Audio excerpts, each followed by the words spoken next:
Olá pessoal, meu nome é Thiago Tis do canal Graça e Conhecimento e hoje eu quero dar continuidade às 70 semanas de Daniel.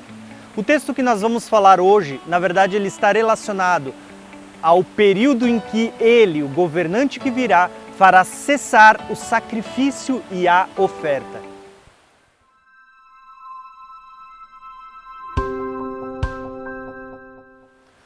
O texto que eu quero ler com vocês, ele se encontra em Daniel 9, 27, que diz o seguinte: com muitos ele fará uma aliança, que durará uma semana. No meio da semana, ele dará fim ao sacrifício e à oferta. E numa ala do templo será colocado então o sacrilégio terrível, ou a abominação desoladora, até que chegue sobre ele o fim que lhe está decretado. Esse texto, que se trata da última semana das 70 semanas profetizadas por Daniel, esse texto está falando que no meio da semana, depois de o anticristo ter feito uma aliança, ele romperá com essa aliança.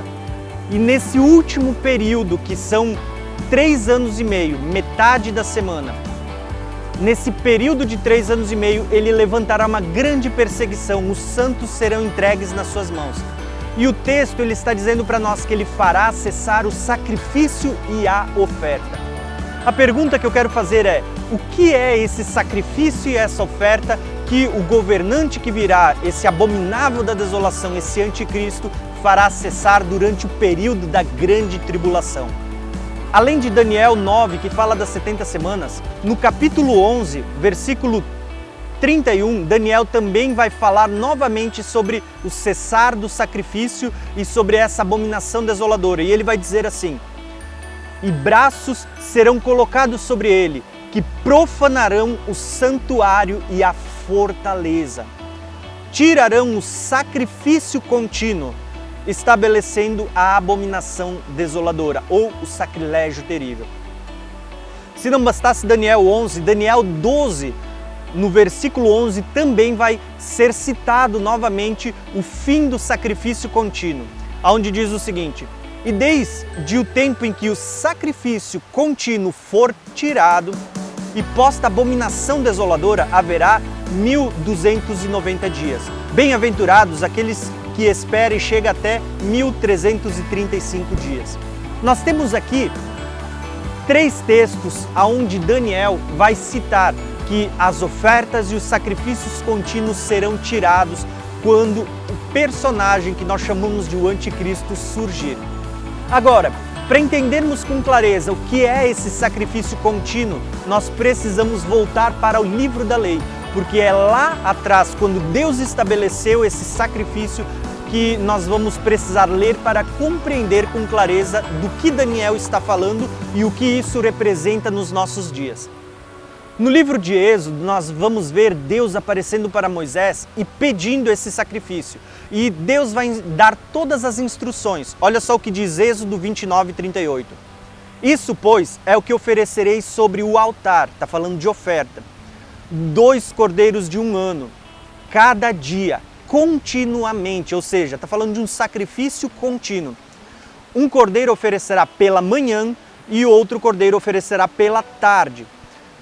Com um cordeiro, a 10ª parte da flor de farinha, misturada com a 4ª parte de um rim de azeite batido, e para libação a 4ª parte de um rim de vinho.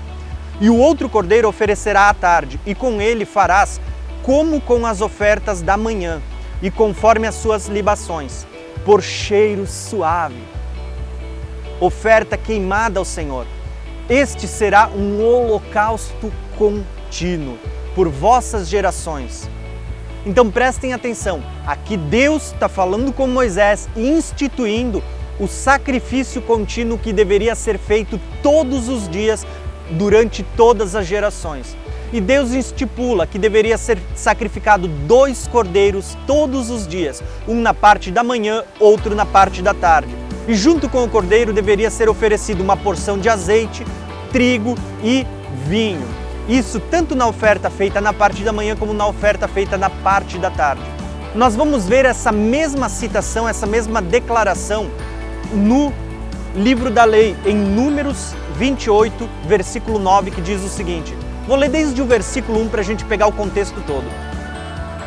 Falou mais o Senhor a Moisés dizendo: dá ordem aos filhos de Israel e dize-lhes: da minha oferta e do meu alimento para as minhas ofertas queimadas, do meu cheiro suave, tereis cuidado para me oferecer ao tempo determinado.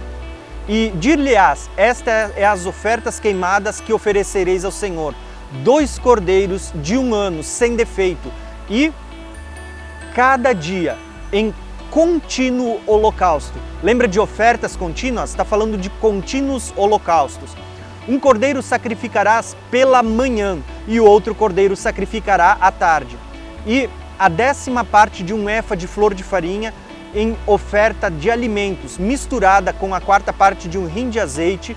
Este é o holocausto contínuo. Lembra da oferta e o sacrifício, a oferta contínua que o anticristo fará cessar? Aqui está falando de oferta, de holocausto contínuo, instituído no Monte Sinai como cheiro suave. Esta oferta queimada ao Senhor. E a sua libação será a 4ª parte de 1 hin com 1 cordeiro. No santuário oferecerás a libação de bebida forte ao Senhor. E o outro cordeiro sacrificará à tarde com a oferta de alimentos da manhã. E com a sua libação oferecerás em oferta queimada como cheiro suave ao Senhor. Porém, no dia do sábado oferecerás 2 cordeiros de 1 ano, sem defeito, e 2 décimas de flor de farinha misturada com azeite em oferta e alimento, com as suas libações. Holocausto é de cada sábado, além do holocausto contínuo e das suas libações. O que é que Deus estava pedindo a Moisés aqui em Números? Está em paralelo com o texto de Êxodo. Deus estava pedindo a Moisés que fosse sacrificado todos os dias, de forma contínua, sendo oferecido 2 cordeiros, 1 de manhã, 1 de tarde. E junto com essas ofertas contínuas, deveria ser oferecido o azeite, o trigo e o vinho.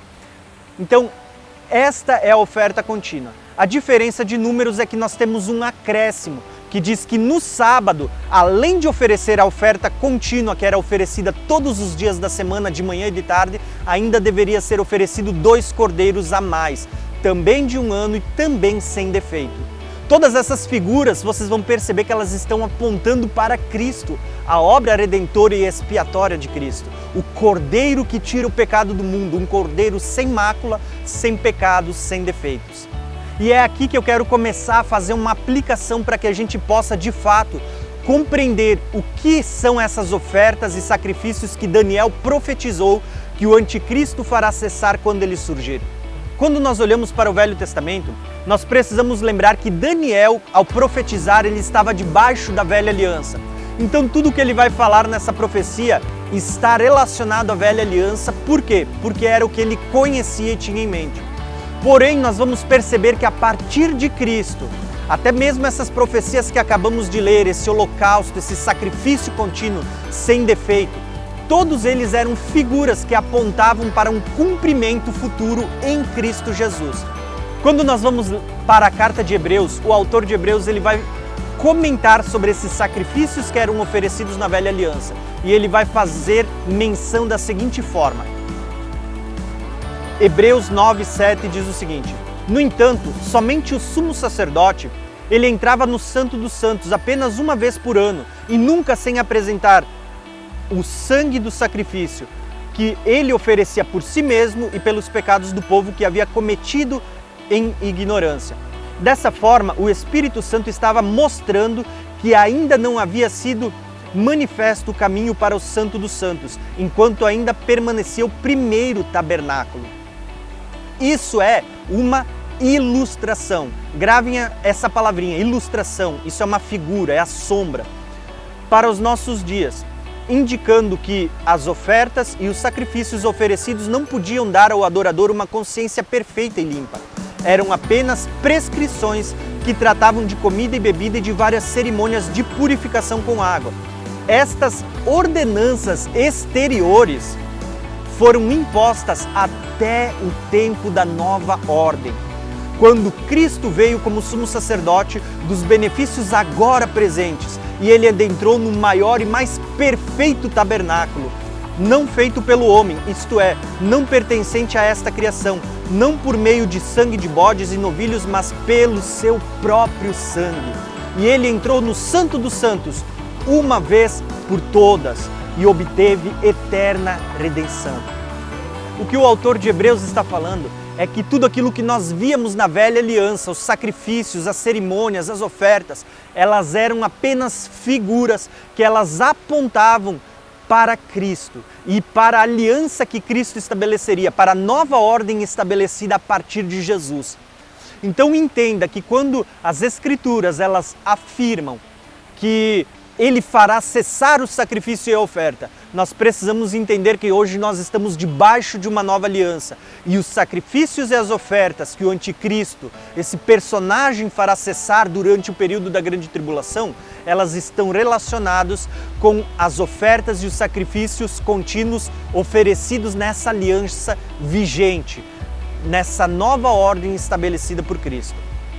E isso vai ficar muito claro, os próprios apóstolos entenderam esse princípio, porque Paulo, ele vai dizer que aquele tabernáculo ele era apenas uma figura dos bens futuros, dos bens vindouros.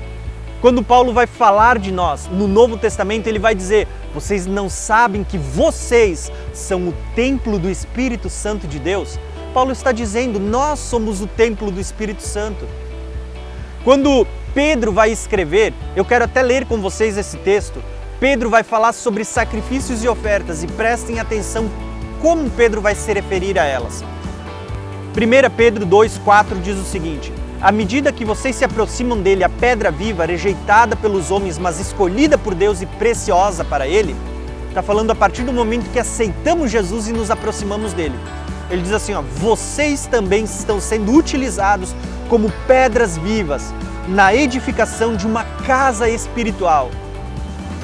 Pedro está falando mesmo que Paulo, que nós, a partir do momento que se aproximamos de Jesus, nos tornamos templos, casa espiritual de Deus.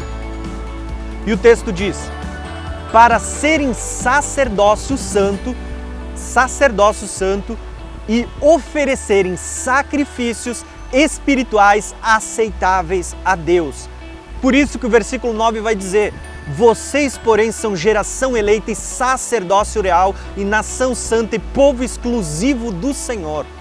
Pedro também está dizendo que a partir da nova aliança, nós é que somos o templo do Espírito Santo, nós é que somos o templo do Senhor aonde Ele escolheu fazer morada. Não é mais um templo feito de pedra, mas nós somos o templo do Senhor. E quando o texto fala que nós somos o templo, ele também fala que as ofertas oferecidas a Deus agora na nova aliança não são mais ofertas e oblações contínuas como sendo por meio de derramamento de sangue de animais, por meio de você oferecer azeite, trigo, vinho. Pelo contrário, Pedro vai dizer que nós somos o sacerdócio real, nós somos os sacerdotes da nova aliança, levantados por Deus para oferecermos, como Pedro diz, sacrifícios espirituais. Perceba que não está mais falando de continuar oferecendo animais, porque Jesus já cumpriu com isso, quando Ele derramou o seu próprio sangue, o Cordeiro que tira o pecado do mundo. O texto está falando que nós, como igreja, como sacerdotes de Deus e casa, habitação de Deus, hoje fomos levantados para oferecer sacrifícios espirituais a Deus. E que sacrifícios são esses? Quando você prega o Evangelho, quando você evangeliza, quando você ora, quando você oferece o seu culto de adoração, o seu culto racional a Deus, quando você dá as suas ofertas, tudo isso são ofertas contínuas que continuamente a igreja oferece a Deus dia após dia. Continuamente a igreja está oferecendo essas ofertas, os seus cultos, as suas orações, a sua pregação do Evangelho, o evangelismo, almas sendo alcançadas e ganha para o reino de Deus. Tudo isso são ofertas que sobem como cheiro suave diante de Deus. São ofertas espirituais que nós, como sacerdócio real de Deus da nova aliança, oferecemos a Deus. Quando você consegue entender esses princípios, fica claro o discurso, a conversa que Jesus teve com a samaritana, onde ela pergunta, Jesus, em que monte a gente deve adorar? E Jesus diz, não é nem no monte que vocês adoram, nem no monte de Jerusalém. Ele diz, porque está chegando o momento, e na verdade já chegou, em que os verdadeiros adoradores adorarão ao Pai em quê? Em espírito e em verdade. Está falando de uma adoração que não é mais feita por meio de cerimônias, de sacrifício de animal, de derramamento de sangue, mas está falando de uma adoração que ela procede do Espírito, uma adoração espiritual. Porque esta é a verdadeira adoração, a realidade que estava tipificada naquelas figuras do Velho Testamento. Tanto que o próprio Jesus vai complementar: Deus é Espírito e importa que os seus adoradores o adorem em espírito e em verdade. E aqui eu quero que você compreenda. Hoje existem duas linhas principais de interpretação sobre este assunto das ofertas contínuas que cessarão quando o anticristo surgir. Que linhas de interpretação são essas? Uma delas afirma que será erigido um templo em Jerusalém e que voltará a ser praticado, observado, o derramamento de sangue de animais, as ofertas como elas eram na velha aliança. E eu não estou dizendo que não vai ser erguido um templo, porque a gente sabe que o povo judeu tem esse desejo. Esta linha de interpretação entende que são essas ofertas que eram feitas no Velho Testamento que voltarão a ser oferecidas por ocasião da reconstrução do templo físico e que são essas ofertas oferecidas a Deus que o anticristo fará cessar. Porém, existe uma segunda linha, que é aquela na qual eu me encaixo, que entende que as ofertas das quais Daniel estava profetizando, elas não estão ligadas mais às ofertas que eram realizadas no seu tempo, mas sim a ofertas que estão relacionadas à nova aliança. Porque esta a aliança, a ordem que hoje está em vigor. Hoje Deus já não leva mais em consideração ofertas feitas com o derramamento de sangue de animais. Até porque seria ele largar a sombra da realidade e voltar para a figura, para aquilo que era apenas uma tipologia, uma sombra. Seria ele abandonar a realidade para voltar para a sombra. E a verdade é que as ofertas das quais Deus está falando aqui são ofertas oferecidas hoje, quando o anticristo surgir. Ofertas espirituais, como Pedro fala. Tá? São essas ofertas que o anticristo fará cessar. Como ele fará cessar? Quando ele começar a perseguir os santos. Isso inclui tanto os gentios que se convertem a Cristo, como os judeus que se convertem também. Quando essa perseguição, cujo foco, o epicentro é em Jerusalém, o epicentro é em Israel, ela começar a acontecer, então muitos santos serão mortos. Esse anticristo, esse personagem, ele vai procurar impedir o culto a Deus, impedir a pregação do Evangelho, ele vai procurar se opor contra tudo isso. E é por isso que a palavra de Deus está anunciando que quando vier o abominável da desolação, ele fará cessar o sacrifício e a oferta. Ele fará com que a igreja, ele vai procurar impedir a igreja de oferecer as suas ofertas a Deus. Que ofertas essas? O nosso culto racional. Hoje nós temos liberdade para cultuar. Os nossos louvores e adoração, as nossas ofertas, a pregação do Evangelho, o evangelismo, o ganhar almas para Deus, é contra isso que ele vai se levantar. São essas ofertas e sacrifícios que ele vai fazer cessar. Então, amados irmãos, essa é a compreensão que eu tenho das Escrituras. Espero que ela possa ter somado ao entendimento que você já tem da palavra de Deus. Eu quero deixar uma pergunta aqui no card para vocês. Vocês acreditam que as ofertas que cessarão são as ofertas que eram oferecidas na velha aliança, o derramamento do sangue de animais? Ou você acredita que são as ofertas espirituais oferecidas agora debaixo da nova aliança que o anticristo vai fazer cessar? Vou deixar essa pergunta no card e eu quero ver a resposta de vocês. Responde aí nessa enquete. Se você gostou desse vídeo, se inscreve no canal, deixa aí os seus comentários em amor, se você concorda ou discorda da minha interpretação. Também quero pedir, deixa aí o seu like, compartilha esse vídeo com mais irmãos. Um abração e até o próximo vídeo.